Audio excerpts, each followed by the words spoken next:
Hey, what's up everybody? George here. Today we're going to be unboxing the RealFlight G5 flight simulator. Now you may be asking yourself, why a flight simulator?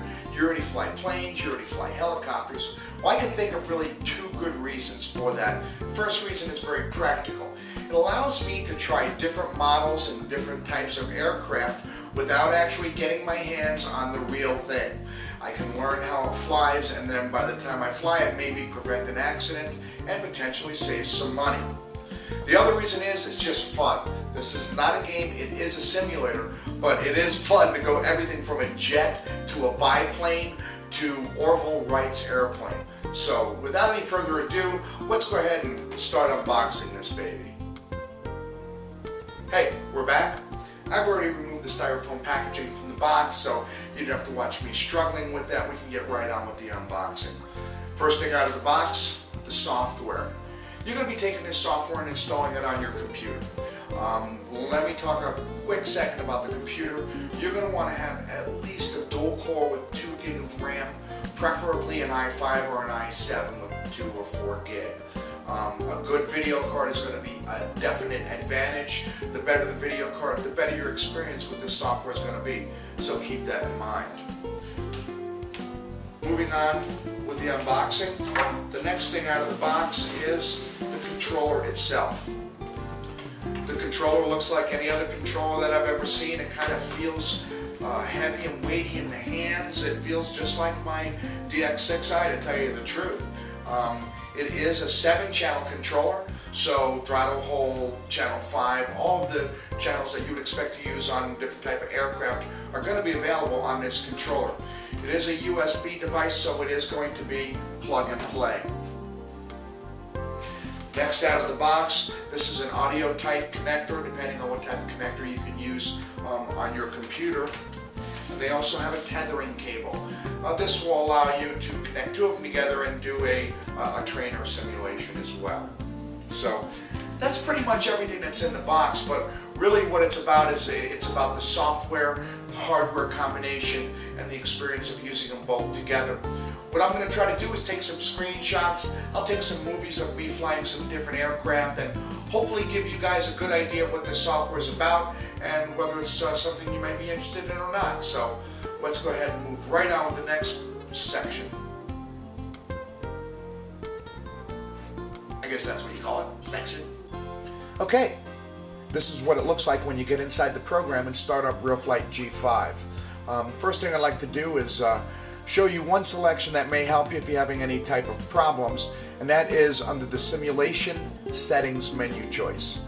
If you click on Graphics and Quality, you'll find that you can disable several features here, which will give back some CPU time back to your computer and maybe render a little bit quicker.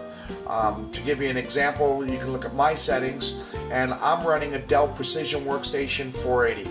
I do have dual Xeons in here and 4 gig of RAM, and I am running an NVIDIA Quattro 1 gig video card. So it's a pretty high-end system, but you can notice I pretty much have everything turned on. If you have any problems, you can start cranking some of these down and get it to perform the way that you'd like. Another screen that I'd like to show you is the aircraft screen. I want to show you this just to give you an idea of the breadth of the type of aircraft that are available. Right now we're looking at custom aircraft. These are ones that I've downloaded off the internet. I've downloaded them for free. The Blade 400, the Park Zone T28, which I'm currently flying. You can download literally hundreds of different models. Included with RealFlight, there are a lot of different type of plane and heli models. Let's take a look at the number you have available to choose from. So between the two, you literally have hundreds of aircraft that you can fly and have fun with. You can also choose your airfield. I'm going to go ahead and choose Select Airport, and we're going to take a look at the different types. Photo fields are the ones that you want to use. They're very photorealistic. Several fields come with it. There are 6 or 7 fields. I also downloaded some fields off of the internet. They're also free. Besides the photo fields, there are very rudimentary CAD-like fields. These were generated in 3D space, and they are fun to fly, but they're not photorealistic by any means. I'm going to go ahead and leave the selection that I have with the T28 in this field for the demonstration of a little flight. But before I do that, let me show you a couple other things here. If you mouse over the left-hand side of the screen, it's going to evoke this little menu system. I can choose the type of aircraft, the airfield here, but there's a nice stat box right here. This stat box tells me my altitude, my heading, my airspeed, my RPM, and more importantly, what the wind miles per hour is. It's a nice little guide, and you can use it when you're flying around. Another one of the features of this sidebar is you can turn on and turn off the controller. You can also turn on and turn off a little plane view. This will tell you a binocular view. When you get too far away to see, you can tell what your orientation is. I try not to use this to really simulate what it's like when I'm out in the field. There's one more selection, that's the camera selection. The camera selection allows you to make it like a video camera has been taking the picture. It's pretty cool, but really kind of useless if you ask me. The last selection is for gliders, and we're not going to talk about that right now. So let's go ahead and see how this thing performs when I'm flying this T28. I've got the controller in my hand. You can see on the screen the controller is following my movements. So let's go ahead and get this bird up in the air.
So you can see, I mean, I can land, I can take off. It is pretty realistic. I gotta admit, the controls respond very much like they do on the real plane. This may be a little bit more lofty than the real thing, but I'll tell you what, to get out and fly something, this is a fantastic approach. The next thing I'll do is I'll go ahead and I'll try a different type of aircraft. Let me go ahead and try the Blade 400.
Okay, that's pretty much the highlights of RealFlight G5. I hope you've gotten a good enough view of the software to get an idea of what it's about.